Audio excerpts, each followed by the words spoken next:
कभी सोचा है कि कुछ घर इतने मनहूस क्यों होते हैं, जैसे उनकी दीवारों में रूहें कैद हों। आज हम एक ऐसे ही घर की कहानी में गोता लगाने वाले हैं जिसका नाम है मोक्ष का द्वार, और इसके पीछे छिपा है एक बहुत ही भयानक रहस्य। अच्छा, तो इस कहानी की तह तक जाने के लिए ना हमें सबसे पहले एक बहुत पुरानी मान्यता को समझना होगा।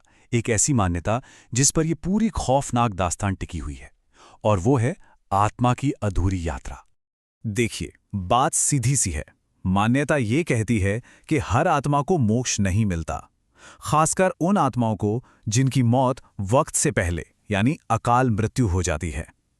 ऐसी आत्माएं वो यहीं फंसकर रह जाती हैं, भटकती रहती हैं, और यही एक सच इस कहानी को इतना खौफनाक बनाता है।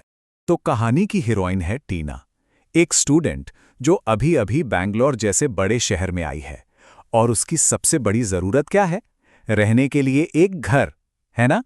कितनी आम सी बात लगती है, लेकिन कभी-कभी यही आम सी जरूरतें हमें सबसे बड़े खतरों के मुहारे पर लाकर खड़ा कर देती हैं। तो कई दिनों तक भटकने के बाद जब टीना लगभग हार मान चुकी थी, उसे एक ऑफर मिला। एक ऐसा ऑफर जो सच होने के लिए कुछ ज्यादा ही अच्छा था। अब जरा सोचिए, टीना की जगह खुद को रखकर। एक तरफ 2 मंजिला बड़ा सा घर, किराया एकदम कम और कोई रूममेट भी नहीं, मतलब पूरी आजादी।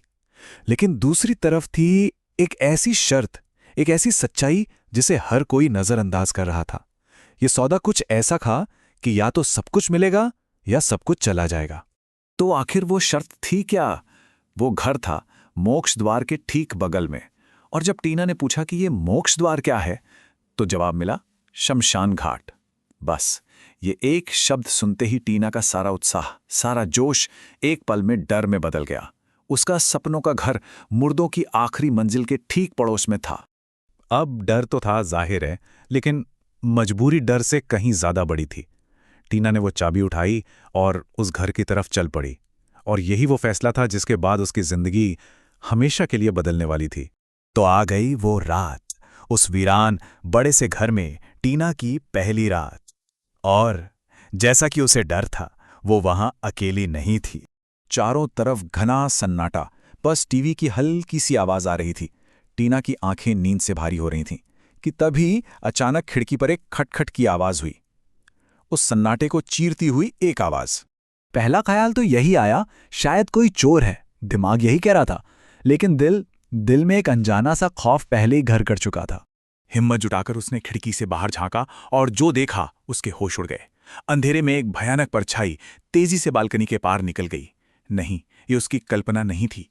बस इतना देखना था कि खौफ से कांपती हुई टीना ने फौरन दरवाजा बंद किया और खुद को कमरे में कैद कर लिया। उस रात सिर्फ प्रार्थना ही उसका एक सहारा थी।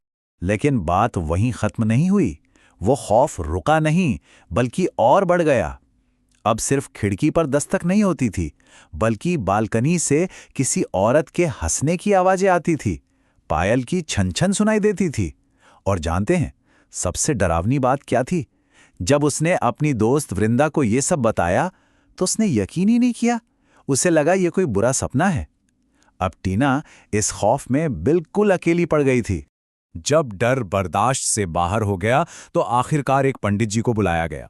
एक उम्मीद जगी कि शायद अब सब ठीक हो जाएगा, लेकिन ये बस एक अस्थाई शांति थी, तूफान से पहले की खामोशी। तो पंडित जी ने अपना काम शुरू किया। घर की शुद्धि के लिए एक हवन किया गया, हर कोने में गंगा जल छिड़का गया, और सबसे जरूरी, बालकनी की रेलिंग पर एक रक्षा सूत्र बांधा गया। ये सब कोशिशें थीं उस अनदेखी ताकत के खिलाफ एक आध्यात्मिक दीवार खड़ी करने की। और इसका असर हुआ भी। घर में एकदम शांति छा गई। सारी अजीब घटनाएं पूरी तरह बंद। कई हफ्ते बीत गए। टीना को लगा कि चलो, बुरा सपना आखिरकार खत्म हुआ। पर क्या सच में? फिर एक दिन कुछ पेंटर घर पर काम करने आए, और काम करते करते गलती से उन्होंने वो रक्षा सूत्र तोड़ दिया। एक छोटी सी गलती। टीना को तो इस बात का पता भी नहीं चला, लेकिन उसे ये नहीं मालूम था कि उसके घर का सुरक्षा कवच अब टूट चुका था। अब कहानी पहुंचती है नए साल की रात पर। पार्टी का माहौल था, दोस्त आने वाले थे, सब कुछ एकदम नॉर्मल लग रहा था। लेकिन यही वो रात थी जब ये कहानी अपने सबसे भयानक मोड़ पर पहुंचने वाली थी। टीना पार्टी की तैयारियों में लगी थी, अपने दोस्तों का इंतजार कर रही थी। तभी डोरबेल बजी। वो दरवाजे की तरफ गई। दरवाजा खोला, पर बाहर कोई नहीं था। उसे लगा शायद कोई मजाक कर रहा है। वो वापस अंदर आ गई। कुछ ही देर बाद घंटी फिर बजी, लेकिन इस बार उससे अपने दोस्तों की जानी पहचानी आवाजें सुनाई दी। उसने राहत की सांस ली, दरवाजा खोला और उन्हें अंदर लेकर ऊपर चली गई। ध्यान दीजिएगा, रात के 10:15 पर उसके दोस्त घर के अंदर आए और वो सब ऊपर चले गए। और फिर ठीक 5 मिनट बाद रात 10:20 पर दरवाजे की घंटी एक बार फिर बज उठी। टीना को बहुत अजीब लगा। वो नीचे आई तो दरवाजे के बाहर से फिर से उसके दोस्तों की आवाजें आ रही थीं। अरे, दरवाजा क्यों नहीं खोल रही? क्या पूरी रात बाहर ही खड़ा रखोगी? वो आवाजें दरवाजे के बाहर से आ रही थीं। और जैसे ही उसने दरवाजा खोला, उसके पैरों तले से जमीन खिसक गई। उसके सारे दोस्त, असली दोस्त, दरवाजे के बाहर खड़े थे, अंदर आने का इंतजार कर रहे थे। वो तो घर के अंदर आए ही नहीं थे। तो कहानी हमें एक ऐसे सवाल पर लाकर छोड़ देती है जो रोंगटे खड़े कर देता है। अगर टीना के असली दोस्त दरवाजे पर खड़े हैं, तो फिर वो कौन थे जो ऊपर कमरे में हैं? ऊपर पार्टी कौन कर रहा है?